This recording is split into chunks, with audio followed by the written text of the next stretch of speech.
حاضرین جمعہ، نوجوان دوستوں، عزیز بچوں، بزرگوں اور اسلامی ماؤں بہنوں، پچھلے 2 خطبہ جمعہ میں آپ لوگوں کے سامنے اللہ تعالیٰ کے بارے میں حسن ظن، اللہ تعالیٰ کے بارے میں مثبت سوچ اور اچھی سوچ رکھنے کے سلسلے میں قرآن حدیث کی بہت ساری نصوص اور انبیاء کرام، صحابہ کرام، سلف صالحین کی زندگی سے بہت سارے حسن ظن کی مثالیں آپ کے سامنے پیش کی گئی ہیں۔ گفتگو شروع کرنے سے پہلے ایک بار پھر سے آپ سب سے گزارش ہے کہ جو آگے کی صفحے ہیں وہ پہلے پر کر لیں، آگے کی صفحوں میں خالی جگہ نہ چھوڑیں۔ بہت ساری مثالیں حسن ظن کی آپ کے سامنے بیان کی گئی ہیں، جن میں ابراہیم علیہ السلام، زکریا علیہ السلام، یونس علیہ السلام اور امام الانبیاء محمد صلی اللہ علیہ وسلم، صحابہ کرام کی پوری جماعت کی مثال بھی، اور انفرادی طور پر زبیر بن عوام رضی اللہ تعالی عنہ کا ایک واقعہ اللہ تعالیٰ کے بارے میں جو ان کا گمان تھا، حسن ظن تھا، جو عقیدہ تھا، اس سلسلے میں مثالیں پیش کی گئی ہیں۔ ایک اور حسن ظن اور اپنے رب کے بارے میں پوزیٹو سوچ رکھنے والے ایک اور مشہور نبی ایوب علیہ السلام کا واقعہ اللہ تعالیٰ نے قرآن کے اندر کئی جگہوں میں ذکر کیا۔ یہ نبی اپنے رب کے بارے میں کیا عقیدہ رکھتے ہیں، کیسی ان کی سوچ ہے، کیسا گمان ہے، کیسی سوچ اللہ تعالیٰ کے بارے میں رکھتے ہیں، آپ اس مثال سے اللہ تعالیٰ نے جو ذکر کیا ہے سمجھ سکتے ہیں۔ ایوب علیہ السلام کو اللہ تعالیٰ نے قرآن مجید کے اندر صابر کہا ہے۔ بہت سارے انبیاء کرام کے الگ الگ خصوصیات اللہ نے قرآن میں بیان کیے ہیں۔ ایوب علیہ السلام کو اللہ تعالیٰ نے کہا صابر، یہ صبر کرنے والے ہیں، یہ صبر کا ایک نمونہ ہے ایوب علیہ السلام۔ اللہ تعالیٰ نے تمام دنیا والوں کے لیے ایوب علیہ السلام کو بطور مثال پیش کیا ہے۔ اس لیے جب صبر کی بات آتی ہے تو کہا جاتا ہے کہ صبر ویسے ہی کرو جیسے ایوب علیہ السلام نے صبر کیا ہے۔ یہ صابر کیسے ہوئے؟ یہ اپنے رب کے بارے میں مثبت اور صحیح سوچ، پوزیٹو سوچ رکھنے کی وجہ سے اللہ تعالیٰ نے ان کو صابر کہا ہے۔ قرآن مجید میں اللہ تعالیٰ نے ان کا عقیدہ، ان کی سوچ اور ان کا جو گمان اللہ تعالیٰ کے بارے میں تھا اس کا ذکر کیا ہے۔ ایوب علیہ السلام کو اللہ تعالیٰ نے بہت ساری دولتوں سے پہلے نوازا، بہت ساری اولاد سے اللہ تعالیٰ نے نوازا، لیکن ان کی آزمائش کے طور پر کچھ دنوں کے بعد اللہ تعالیٰ نے ان کے ساری اولاد اور خود جو وہ صحت مند تھے وہ صحت بھی اللہ تعالیٰ نے چھین لی۔ نوبت یہاں تک آئی کہ ان کی جو کئی بیویاں تھیں وہ بیویاں بھی ان سے جدا ہو گئی، سب الگ ہو گئی، اور ایسا ہی معاملہ چلتا رہا تقریباً 18 سال تک۔ اس پریشانی، اس مصیبت میں مبتلا رہنے کے باوجود جو ان کی سوچ ہے، عقیدہ ہے، اللہ تعالیٰ نے ذکر کیا۔ ایوب علیہ السلام نے کہا ربی انی مسنی الضر وانت ارحم الراحمین، اے میرا رب مجھے پریشانی لاحق ہوئی ہے، مجھے تکلیف لاحق ہوئی ہے، اور تو سب سے بڑا رحم کرنے والا ہے۔ 18 سال مصیبت میں مبتلا ایک آدمی، آج ہم چند دنوں میں اگر بیمار بھی پڑ جائے آدمی، 10 دن میں بخار صحیح نہ ہو تو مزاروں پر قبر اور مزاروں پر قبروں پر چکر لگا لگا کے آدمی اپنی عزتیں بھی لٹوا ڈالتا ہے، اپنی جیب بھی خالی کر ڈالتا ہے۔ یہ اللہ کے نیک بندے نبی 18 سال مصیبت میں مبتلا رہے، اور اس کے باوجود عقیدہ کیا ہے؟ اللہ تعالیٰ کو پکار رہے ہیں اور کہہ رہے ہیں اے میرا رب، مصیبت میں مبتلا ہوں اور تو ہی سب سے بڑا رحم کرنے والا ہے۔ رحمت کی اگر کسی سے امید ہے، مصیبت سے نجات کی اگر کوئی امید ہے، تو اللہ تعالیٰ صرف اور صرف تو ہے۔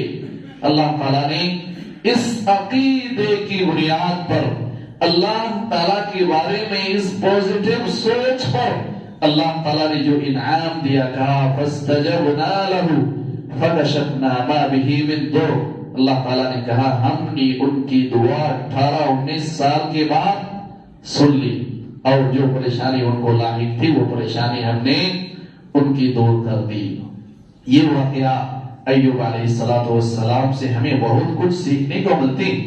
بڑے بڑے نبیوں اور رسولوں کے ساتھ اس طرح کی پریشانیاں آتی ہیں، ہمارے ساتھ بھی یہ پریشانیاں آ سکتی ہیں، اور یہ ضروری نہیں ہے کہ جیسے ہم دعا کریں ویسے ہی رات میں دعا کریں صبح ہماری دعا قبول ہو جائے، یہ ضروری نہیں۔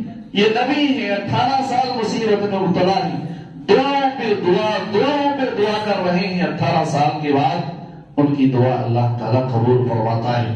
اس لیے مصیبت میں مبتلا ہو جانے کے بعد ہمیں فوراً اللہ تعالیٰ کے بعد اپنی غلط رائے قائم نہیں کر لینا چاہیے۔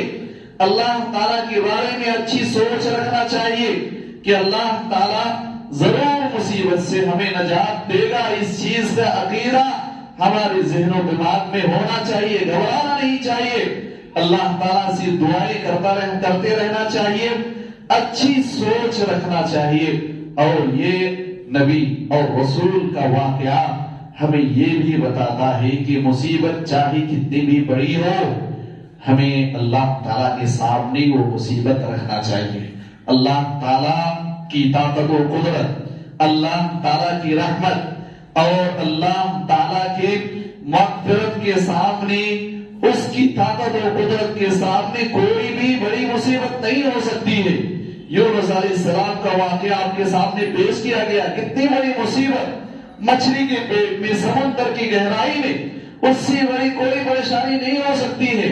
اللہ تعالیٰ نے نجات دی، اللہ تعالیٰ نے، اور زکریا علیہ السلام کو جب ظاہری اسباب سب ختم ہو جانے کے باوجود بھی بڑھاپے کے عالم میں اولاد سے نوازا، بڑھاپے کے عالم میں اللہ تعالیٰ نے ان کو اولاد دیا، لیکن اللہ تعالیٰ کو چھوڑ کر اللہ تعالیٰ کے بارے میں ان نیک لوگوں نے، ان نیک بندوں نے، ان انبیاء کرام نے کبھی اللہ تعالیٰ کے بارے میں غلط سوچ نہیں رکھی۔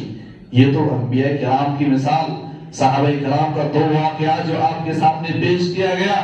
کفار مشرکین نے جب ان کو ڈرایا، دھمکایا، کہا ہم کفار مشرکین کے ڈر سے اپنے گھروں کو نہیں بیٹھنے والے، بلکہ ان کی ایمان میں اضافہ ہوتا، اللہ تعالیٰ پر اور ان کا بھروسہ مضبوط ہوتا۔ وہ صحابی کا وہ واقعہ جس میں اللہ کے رسول صلی اللہ علیہ وسلم نے 3 صحابہ کرام کو مکمل طور پر 50 دن کے لیے سوشل بائیکاٹ کر دیا۔ ان صحابہ کرام نے، 3 صحابہ نے اللہ تعالیٰ کے بارے میں جو سوچ رکھی، وَظَنُّوا أَن لَّا مَلْجَأَ مِنَ اللَّهِ إِلَّا إِلَيْهِ، اس مصیبت سے اگر کوئی ہمیں نجات دے سکتا ہے تو وہ صرف اللہ تعالیٰ ہے۔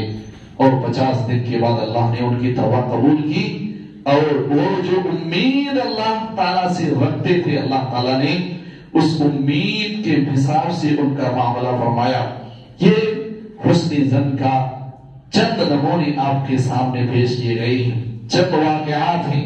قرآن حدیث میں اگر ڈھونڈنے تلاش کریں تو ایسے بے شمار واقعات اللہ تعالیٰ کے بارے میں، اپنی سوچ کے بارے میں بہت ساری مثالیں ہمیں مل سکتی ہیں۔ اب ہم دیکھتے ہیں کہ زندگی کے ہر معاملے میں ہمیں اللہ تعالیٰ کے بارے میں اچھی سوچ رکھنا چاہیے، اچھا گمان، اچھا عقیدہ اللہ تعالیٰ کے بارے میں ہمیں رکھنا چاہیے۔ لیکن خصوصی طور پر چند ایسی جگہیں ہیں، چند ایسے اوقات ہیں جہاں پہ ہمیں اللہ تعالیٰ کے بارے میں بہت زیادہ حسن ظن رکھنا چاہیے۔ اچھی سوچ رکھنا چاہیے۔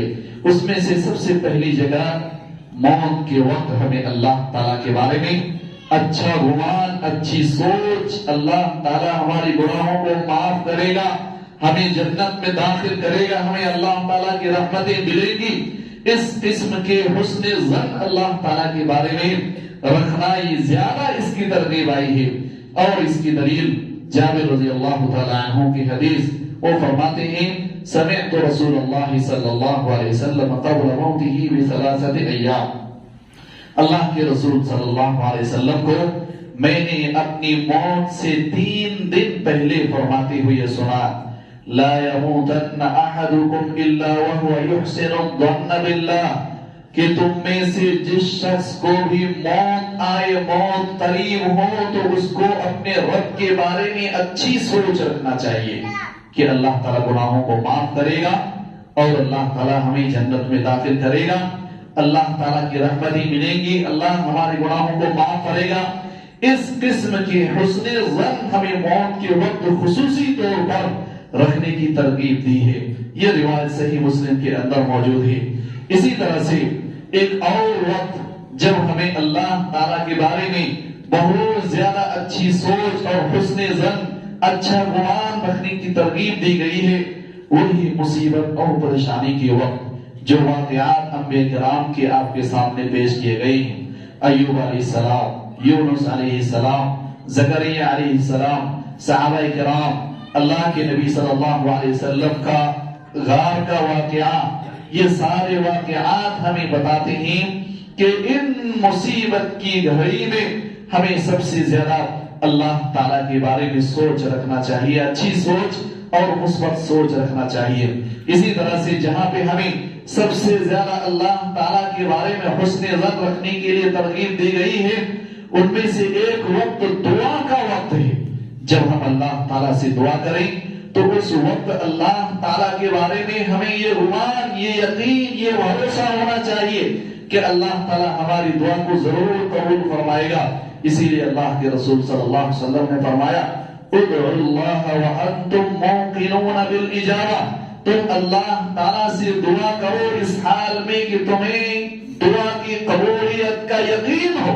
اگر دعا کی قبول ہونے کا یقین ہی نہیں ہے تو ایسی دعا کا کوئی فائدہ نہیں ہے۔ اس لیے جب ہم اللہ سے دعا کریں اس بات کا یقین بھی رکھیں کہ اللہ تعالیٰ ہماری دعا کو ضرور قبول کرتا ہے، تبھی اللہ تعالیٰ ہماری دعا کو قبول کرتا ہے۔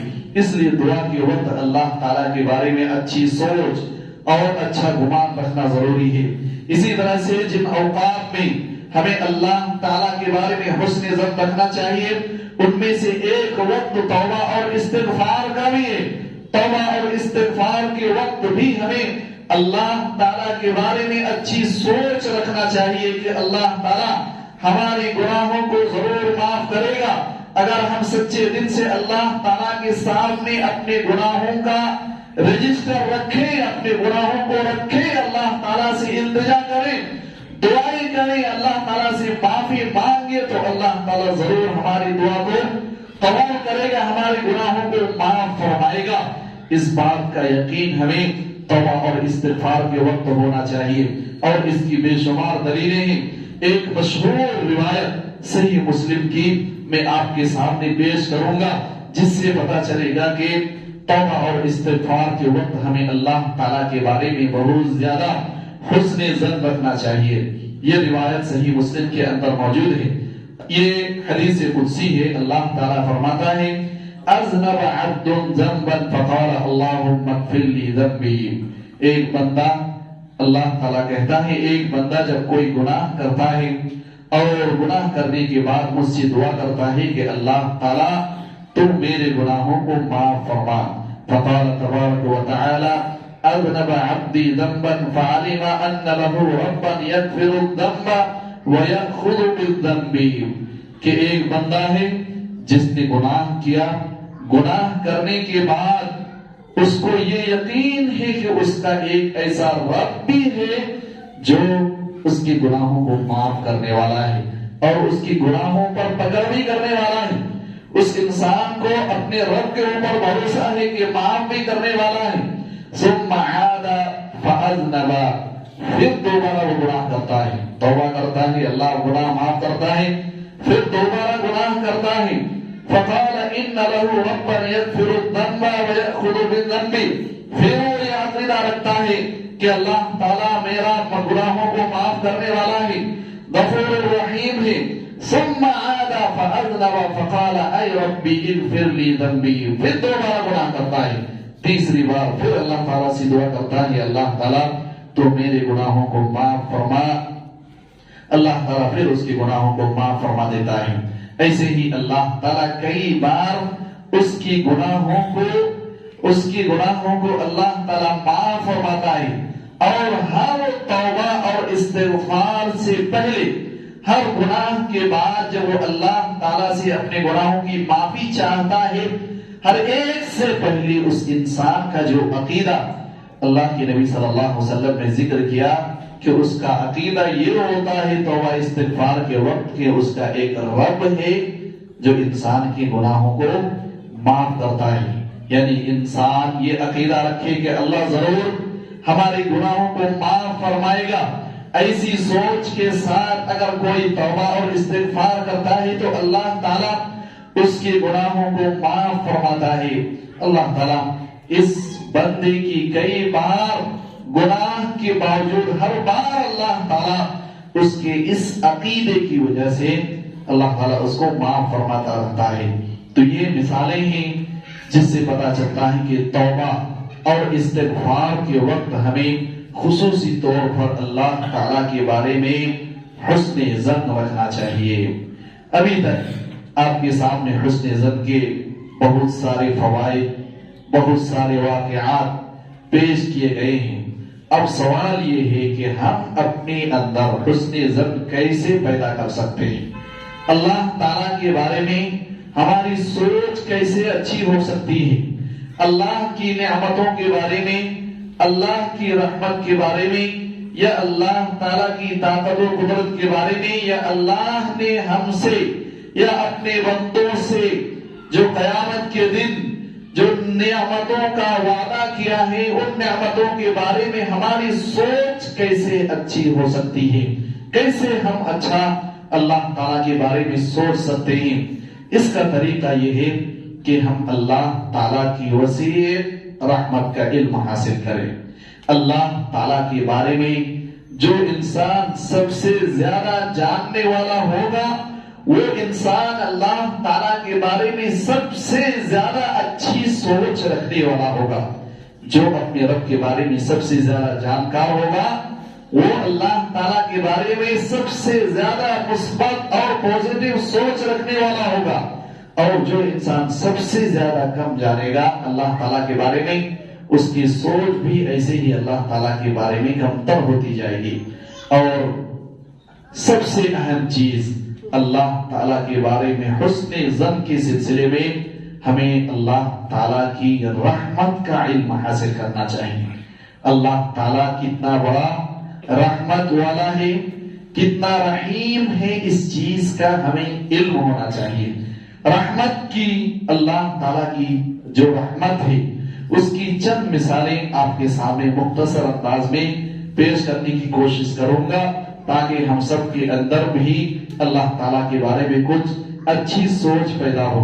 اللہ تعالیٰ نے قرآن مجید کے اندر فرمایا وَكَانَ بِالْمُؤْمِنِينَ رَحِيمًا. اللہ تعالیٰ مومنوں کے بارے میں بہت زیادہ رحم کرنے والا ہے، مومنوں کے اوپر سب سے زیادہ رحم کرنے والا ہے. اور اللہ تعالیٰ نے فرمایا ان رحمتی سبقت غضبی، میری جو رحمت ہے میری ناراضگی کے اوپر غالب ہے، میں ناراض کم ہوتا ہوں، میری رحمتیں زیادہ ہیں. اور اس کی تفصیل اللہ کے رسول صلی اللہ علیہ وسلم نے بہت ساری حدیثوں کے اندر بیان فرمائی ہے. ایک مشہور واقعہ اللہ کے رسول صلی اللہ علیہ وسلم کے زمانے میں قیدیوں کو لایا گیا اور ان قیدیوں میں ایک عورت بھی تھی جو قید ہو کر اللہ کے رسول صلی اللہ علیہ وسلم کے زمانے میں آئی تھی. وہ عورت کسی اپنے ایک بچے سے بچھڑ گئی تھی، اس لیے جب کوئی بھی بچہ اس عورت کے بازو میں آتی، کوئی بھی بچہ آتا تو وہ عورت اس بچے کو اپنے سینے سے لگاتی اس کو پیار کرتی تھی۔ اللہ کے رسول صلی اللہ علیہ وسلم اور صحابہ کرام اس عورت کو دیکھتے رہتے تھے اور اللہ کے رسول صلی اللہ علیہ وسلم نے پوچھا صحابہ کرام سے کہ کیا اگر یہ عورت اور اس کا اگر بچہ ہو تو کیا تمہیں ایسا لگتا ہے کہ یہ عورت اپنے بچے کو آگ میں ڈال سکتی ہے؟ اللہ کے رسول صلی اللہ علیہ وسلم کے ساتھیوں نے جواب دیا، جب یہ عورت دوسرے بچے سے اتنا پیار کر سکتی ہے، اپنے اولاد سے کتنے زیادہ پیار کرے گی، اس کو آگ میں کیسے ڈال سکتی ہے؟ اللہ کے رسول صلی اللہ علیہ وسلم اور دنیا کا کسی بھی ماں سے پوچھ لیجیے اپنے بیٹے کے بارے میں، آگ میں ڈالنا چاہو، کتنا بھی شریر کتنا بھی بدماش اولاد ہو، کبھی بھی اپنی ماں آگ میں ڈالنے کے لیے تیار نہیں ہوگی۔ صحابہ کرام نے یہی جواب دیا، کبھی نہیں، ایسا ہو نہیں سکتا ہے کہ وہ اپنے بچے کو آگ میں ڈال دے۔ اللہ کے رسول صلی اللہ علیہ وسلم نے فرمایا کہ اللہ ارحم بعبادہ من هذه بولدها، یہ جو عورت اپنے بچے کے بارے میں رحم یا کرم رکھتی ہے، اپنے بچے کے بارے میں جتنے شفیق ہے، اس سے بہت زیادہ شفقت کرنے والا تمہارا رب ہے۔ وہ رب اپنے بندوں سے اس عورت سے کئی گنا زیادہ رحم و کرم کا معاملہ کرنے والا ہے، رحم کرنے والا ہے۔ اللہ کے رسول صلی اللہ علیہ وسلم نے اس حدیث، اس مثال کے ذریعے سے اللہ کی رحمت کو بیان کی ہے کہ اللہ تعالی اپنے ماں سے، اپنے ماں جو اپنے بچے سے پیار کرتی ہے، اس سے بہت زیادہ اپنے بندوں سے محبت کرنے والا ہے اور اس کے اوپر رحم و کرم کرنے والا ہے۔ اس لیے ہمیں اپنے رب کے اوپر رحم اور کرم کے معاملے میں بھروسہ رکھنا چاہیے، اچھی سوچ رکھنا چاہیے، اچھا گمان رکھنا چاہیے۔ کوئی بھی مصیبت آئے، اللہ تعالیٰ کے سامنے اسے اس مصیبت کو بڑی نہیں، اللہ تعالیٰ کی رحم و کرم کو بڑی سمجھنا چاہیے اور اللہ تعالیٰ سے اپنی مصیبتوں کو اللہ کے سامنے رکھنا چاہیے۔ اور ایک مشہور واقعہ اللہ تعالیٰ کی رحمت کے سلسلے میں، جس کو امام ترمذی نے اور امام احمد بن حنبل نے مسند احمد کے اندر، امام ترمذی نے سنن ترمذی میں بیان کیا ہے۔ یہ واقعہ اللہ کے رسول صلی اللہ علیہ وسلم نے بیان فرمایا، جب فرعون کو اللہ تعالیٰ نے سمندر میں غرق کرنے لگا، جب فرعون کو سمندر میں اللہ تعالیٰ نے غرق کیا، جبریل امین بھی وہاں سمندر میں موجود تھے۔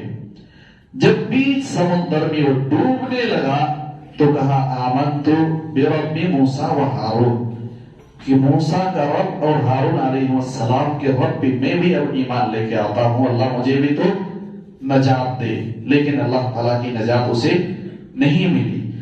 جب وہ سمندر کے بیچ میں ڈوبنے کے وقت عذاب جب کسی قوم پہ نازل ہو جاتا، اللہ تعالیٰ اس کی دعا قبول نہیں کرتا۔ یہ اصول ہے، ضابطہ ہے۔ جبریل امین کہتے ہیں کہ جب فرعون اس وقت عذاب نازل ہو جانے کے بعد کہا کہ میں اللہ تعالیٰ پر ایمان لے کر آتا ہوں، تو میرے من میں یہ خیال آیا کہ میں سمندر کا کیچڑ اٹھا لوں اپنے ہاتھ میں اور اٹھا کے میں فرعون کے منہ میں ٹھونس دوں۔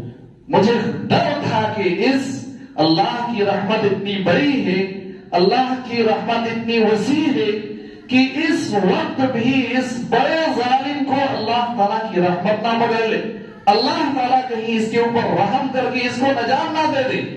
اس لیے مجھے غصہ آیا اور میں سوچا کہ فرعون کے منہ میں مٹی ڈال دوں۔ یہ جبریل امین اپنے رب کے بارے میں اس کی رحمت بیان کر رہے ہیں کہ اللہ تعالیٰ اتنے بڑے ظالم اور رب کا دعویٰ کرنے والا، اس سے بڑا ظالم دنیا میں کوئی نہیں، اس کو بھی کہیں اپنی رحمت کے سائے میں نہ لے لے۔ اللہ کی رحمت اتنی ہے، اس لیے مجھے ڈر ہوا کہ اور سوچا کہ اس کے منہ میں مٹی ڈال دوں تاکہ وہ خاموش رہے، اللہ تعالیٰ کے اوپر ایمان لا کر اللہ کی رحمت کا مستحق نہ ہو جائے۔ تو یہ اللہ تعالیٰ کی رحمت ہے۔ یہ اللہ کی رحمت جب ہمارے ذہن و دماغ میں ہوگی تو اللہ تعالیٰ کے بارے میں ہماری سوچ اچھی ہوگی، اللہ کے بارے میں ہماری امیدیں اچھی ہوگی، اللہ پر ہمارا بھروسہ مضبوط ہوگا۔ ایک اور واقعہ جس سے ہمیں سمجھ میں آئے گا کہ اللہ تعالیٰ کی رحمت کتنی وسیع ہے۔ اللہ کے رسول صلی اللہ علیہ وسلم نے بخاری اور مسلم کی ایک لمبی روایت میں جنت میں داخل ہونے والا، سب سے اخیر میں لاسٹ میں جنت میں داخل ہونے والا ایک آدمی کا واقعہ ذکر کیا ہے، اور وہ واقعہ میں مختصر میں آپ کے سامنے پیش کرتا ہوں۔ وہ آدمی گھسیٹتے ہوئے جہنم سے نکل کے آتا ہے۔ اللہ تعالیٰ اسے کہتا ہے اذهب فادخل الجنہ، تم جاؤ اور جنت میں داخل ہو جاؤ۔ فَيَأْتِيهَا فَيُخَيَّلُ إِلَيْهِ أَنَّهَا مَلْآ، وہ جنت میں جاتا ہے، دیکھ کے آتا ہے اور اس کو ایسا محسوس ہوتا ہے کہ جنت بھر چکی ہے، اب جنت میں گنجائش نہیں ہے۔ واپس آ جاتا ہے، فَيَقُولُ يَا رَبِّي وَجَدْتُهَا مَلْآ، کہتا ہے اللہ تعالیٰ میں جو جنت دیکھ کے آیا وہ بھر چکی ہے، جنت میں کوئی بھی سیٹ ابھی خالی نہیں ہے، سب بک ہے۔ فَيَقُولُ اذْهَبْ فَادْخُلِ الْجَنَّةَ، کہا جاؤ دوبارہ تم جنت میں داخل ہو جاؤ۔ فَيَأْتِيهَا فَيُخَيَّلُ إِلَيْهِ أَنَّهَا مَلْآ، دوبارہ جاتا ہے، دوبارہ دیکھ کے آتا ہے، اسے محسوس ہوتا ہے کہ پھر جنت بھر گئی ہے۔ فَيَرْجِعُ فَيَقُولُ يَا رَبِّي وَجَدْتُهَا مَلْآ، فَيَقُولُ اذْهَبْ فَادْخُلِ الْجَنَّةَ فَإِنَّ لَكَ مِثْلَ الدُّنْيَا وَعَشَرَةُ أَمْثَالِهَا، اللہ تعالیٰ نے تیسری بار اسے کہا جا تو جنت میں داخل ہو جا۔ پھر وہ کہتا ہے اللہ تعالیٰ جنت تو بھر چکی ہے، اس میں کوئی بھی سیٹ خالی نہیں ہے۔ اللہ تعالیٰ اس کی رحمت، اللہ تعالیٰ کی رحمت دیکھیے اس بندے سے، اللہ تعالیٰ کہتا ہے فَإِنَّ لَكَ مِثْلَ الدُّنْيَا وَعَشَرَةِ أَمْثَالِهَا، تو جا جنت میں داخل ہو جا، اور تیری جنت کی لمبائی چوڑائی اتنی ہی ہے جتنی پوری دنیا کی لمبائی اور چوڑائی ہے، دنیا کے برابر تمہیں جنت مل رہی ہے۔ اور اسی میں بس نہیں کیا، آگے اللہ تعالیٰ نے فرمایا وَعَشَرَةُ أَمْثَالِهَا، اور اس جیسی 10 دنیا کے برابر تمہیں جنت سے نوازتا ہوں، جا تو تیری جنت میں داخل ہو جا۔